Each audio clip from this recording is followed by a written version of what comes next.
So far in this series, your Streamlit apps have been doing one thing, displaying content, but a real app doesn't just show things, it responds to the user.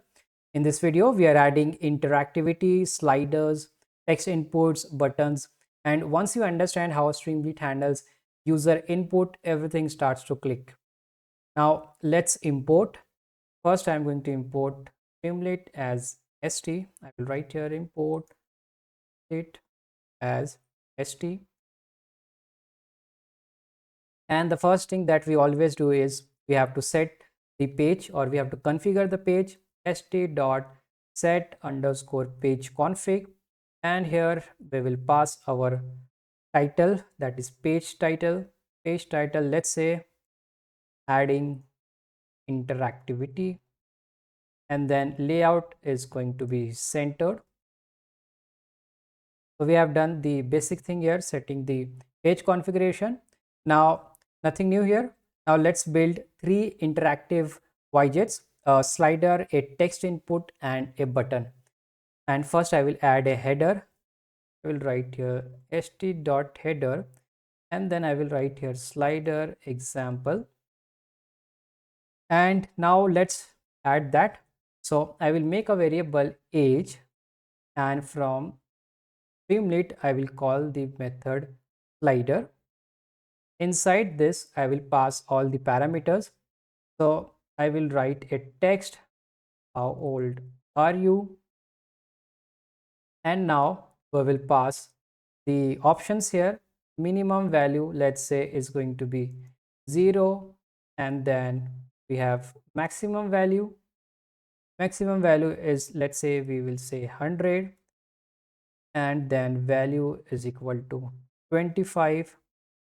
And once we define this age, we also have to write it. So we will call the write function st.write, and here I will use, let's say, f string, and let me write you are, then here age, years old. So let's unpack this, how this works. So st.slider takes a label. This is going to be a label, how old are you, minimum value, maximum value, and a default starting value which we have set to 25. So this is nothing but a default value. When we will run this app, we will see 25 there. The key thing to notice is what happens with the return value. The slider returns whatever number the user has selected, and we store it in a variable called age, this one. Then we use that variable immediately in st.write here. When the user moves the slider, Streamlit returns the script from top to bottom, and age gets the new value. That's it.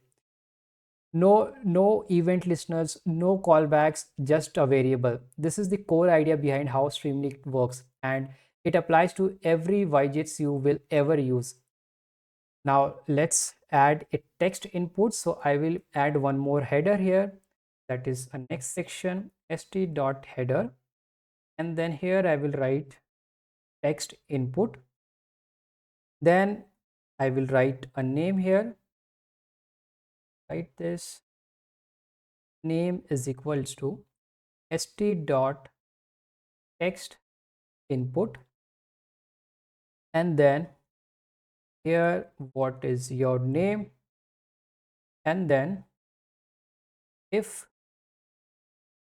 my escape button is not working, so I have to every time click somewhere in this editor. If name st.write, so whatever name is given, then I will write it, and I will use f string here, hello, and that name. Okay, so same pattern, st.text input, it will return whatever the user has typed, that will be stored here in name. And notice the if check, when the app first loads, the text box is empty, so name is an empty string, which is false in Python. We only display greetings once the user has actually typed something. This is a small detail, but it makes your app feel polished. Without that check, you would show hello to every user the moment the page loads, and so that's why we are adding that. Then we will also add one more section, So whenever we are adding a new section, first we will always write header to talk about this section. So this section is about button. Now if st dot button, so this is also a function, click me. So button name is going to be click me. Then st dot write, what we will write here, button clicked.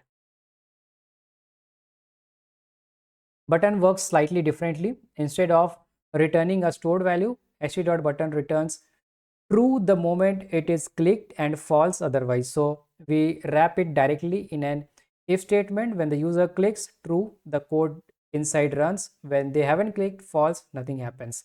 Clean and readable, no event handlers, no state management, boilerplate, etc. Now let's run our app. This terminal, and there is already one app is running, so I'll close that and let me run this one. I will write here Streamlit run sliders dot py.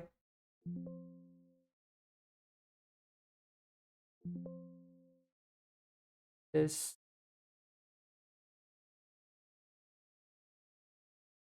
Streamlit run, yeah, it was outside this app folder. Now let me run it. I'll press enter and this should open a browser for me. Then we will try the slider. Great, so it is starting. Yeah, we have this slider example for age. Let me go back to this code and show you. So this is our first header slider example here, and here you have to type your age. By default the age will be 25, and here you can just play around with this. You can increase your age or decrease. I would rather prefer to decrease my age. Maybe I'll just go back to school. Okay, then you have to write your name here. You can give any name. Let me write statswire, the YouTube channel name, and then you see here hello statswire. Let's go to this section of name. So here you see what is your name, and if the name is provided, then it will just display hello statswire. And then we also have this button click me. If I just click on this, click, button clicked. So when you click on this button, if button clicked, you will get click me. Other this a button clicked, you see you get button click here. You can just play around with this slider, change name, anything. Let's say Python, and we'll convert hello Python. And then it will just, whenever you are changing this, it will reset it. Now you have to click on this button, and then once you click it, you will see button clicked. So that's how this slider works. I hope you enjoyed this video. If you like my video, you can subscribe to my channel. Thank you for watching.